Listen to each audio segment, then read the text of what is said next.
now understanding human rights activist Raghvendra has approached the Karnataka governor against the Murugha Mutt Seer, demanding an impartial probe by a committee headed by the High Court judge.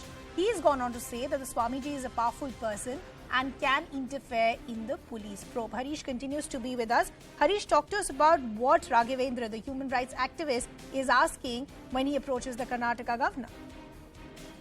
Well, this activist has approached the Karnataka governor demanding for an impartial probe, and he believes that the Karnataka police might not be able to do that, considering that the man under question is a powerful figure, influential figure, enjoying high-grade security. So he's saying that either a central agency should now take over this probe, or they should ensure that a probe committee headed by a sitting High Court judge is formed, and that committee... Harish, I apologize for interrupting. We in fact have the human rights activist Raghvendra now joining us on the broadcast. Raghvendra, we appreciate you joining us here on CNN News 18. Talk to us about why you've approached the Karnataka governor.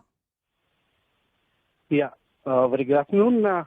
See, the reason I approached the governor is to have a fair investigation. Usually, we intend to have a very good... There was missing a law in the land. In Karnataka, I feel he has been treated as VVIP. The POCSO court case has to be taken very seriously. But it has been 6 months. We're still under the negotiation of something. And he strongly feels they are trying to convince the victim, and we are against it. And second thing, the most importantly, the investigation which is going to be done by Karnataka police, we don't have a confidence that they are going to make him accused. Why do you think you have no faith as far as the Karnataka police is concerned? Do you think there is political pressure? Absolutely. See, you can, everybody knows that the Murugha Swamiji has been highly, have a followers that can break the vote banking, or probably the next election, the BJP is going to face it. They're going to have a terrible impact if at all if Murugha Swamiji get arrested. So I think even today, so they're still trying to follow him, trying to, he is back to the Mutt today, but even then he has not been arrested. See, if it is a normal man or if a common man, if at all if he is in the POCSO case, he would be left without even giving 41A notice, without even giving any notice to a victim. They would send him to the jail. But here, it is the Swamiji has a wide category of security provided from state government, and he is still treated as a VVIP. He is an accused, and we strongly say he is an accused. It has to be condemned. And CDPO of the Mysore district has given a clear report saying that he is prime accused. So that means he has to go under the law consequences. I don't understand why this negotiation is taking place, or why they are trying to convince the accused. I quickly also want to understand, we heard from the Seer a short while ago, he's debunked all these allegations saying this is a conspiracy and nothing else. Why do you think the POCSO Act is not being implemented in its entirety? Could you please repeat it? I said we heard from the Seer a short while ago. He's debunked all the allegations saying this is a conspiracy. As you were rightly pointing out that the entirety of the POCSO Act is not being implemented. Why do you think that is happening? What has led to the delay of the arrest? Let's say it's a conspiracy by a few people. Let's say, take as an example, but there is an FIR done. FIR is done based on some report, based on a ground report given by against state government. Based on that, if there's an FIR is done, what is the procedure the state government supposed to follow? That if at all if they say that the investigation officer does not have a discrete power to arrest it, I would show the law that it is a discrete power to arrest him and send him to the jail. Once after the bail, let him fight. Let him fight. There are many people Raghvendra, you're saying there is political pressure. Just stay on with me for 30 seconds. I want to take a quick reaction from the BJP as well. Pramila Nesargi now joining us from the BJP. Ma'am, the allegation coming in from various human rights activists and others are, and even NGOs, that there is political pressure which is leading to delay as far as an arrest of the Seer is concerned. There is no political pressure whatsoever. On the other hand, here is a typical case.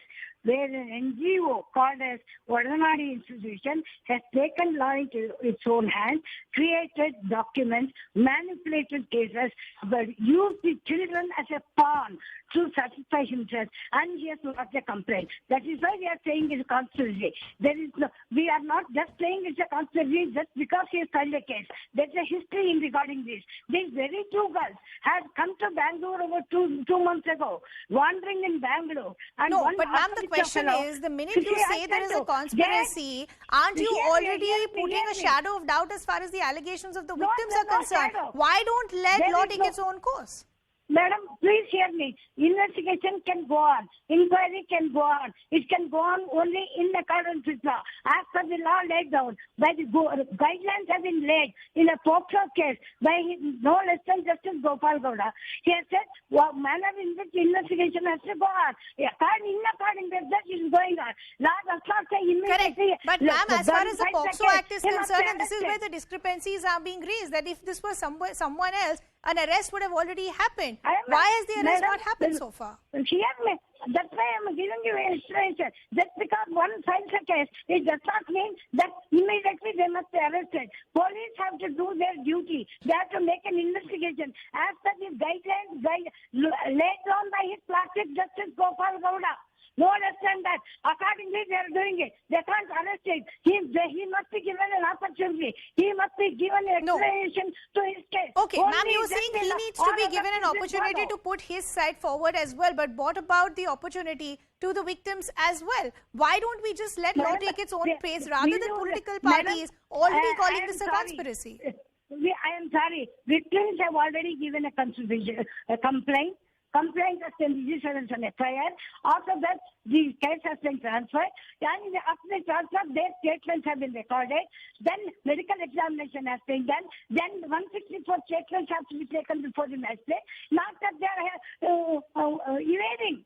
They are doing proper investigation. So when they are doing proper investigation for the victim, similarly, investigation has to be done as per the law laid down and the rules laid down by the Honorable Supreme Court.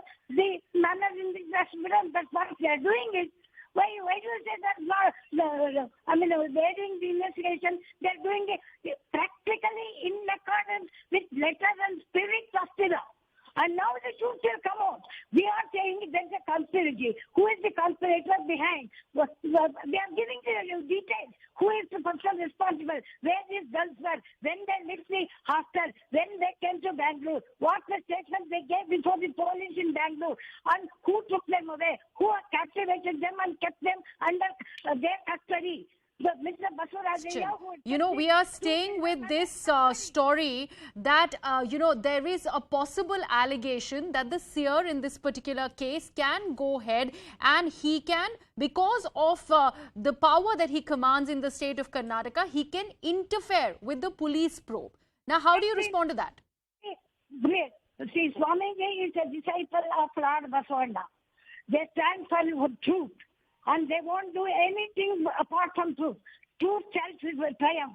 Swamiji is doing, and he is a follower, and he is doing human service to the entire state, to all persons irrespective of the community. Why people must follow him?